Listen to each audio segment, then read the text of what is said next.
Welcome to Cadillac Postgame Extra, exclusively on SNY.TV. Gary Apple sitting alongside Ron Darling and Keith Hernandez. On Wednesday, the Marlins beat the Mets by a final of 15-9. A lot of focus and a lot of attention on both Steven Matz and Zach Wheeler, who were on the mound for the Mets. You know, my assessment of Steven Matz, it was a slog throughout his 4 innings of work.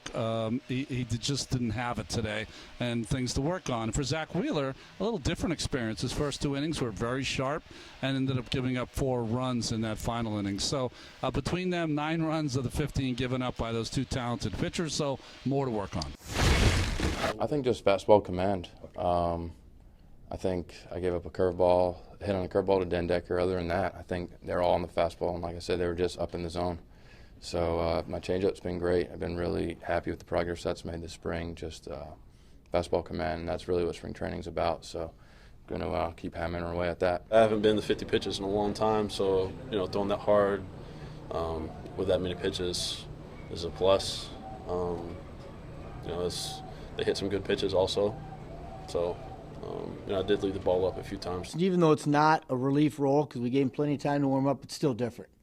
You're the whole pregame prep. It's kind of a scheduled thing where you do this at a certain time, you do this at a certain time, and today, sometimes that's disruptive when you come in the middle of a game. But again, I thought Zach threw the ball fine. Again, I think it's, pretty much everybody right now. We got to start toning in on the command of stuff. Well, the Mets and the Marlins combined for 24 runs on 28 hits, and the Mets do get home runs. A couple of home runs from Curtis Granderson and one from Jay Bruce as well, Keith. They did perform today, the offense. Again, they've had a good spring training thus far, the offense. The everyday lineup was in there today. The one little twist was that Granderson was in the cleanup spot, which I thought was a nice idea on Terry's part. He responded, as Gary said, with 2 home runs and 5 RBIs. They had a big day at the plate. One was a bomb way out.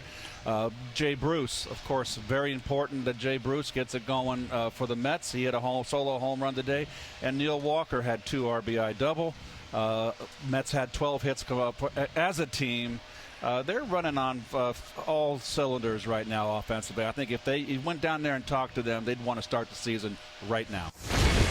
Well, we're a power hitting team, and when you go through the lineup, you're looking at guys 6, 7, and 8 got the chance. They got a chance to hit the ball in the ballpark, so that makes it pretty good. So I think that obviously those guys in the top, they've been doing it. You've got Sess in the middle. Grandy got red hot when he was hitting 4th last year. So, you kind of like the looks of it. Mets going to take on the Washington Nationals on the road on Thursday, and then we're back with you on SNY on Friday against the Houston Astros. So that's going to do it. Cadillac Postgame Extra. Catch us after every Mets game on SNY for exclusive postgame coverage on SNY.TV.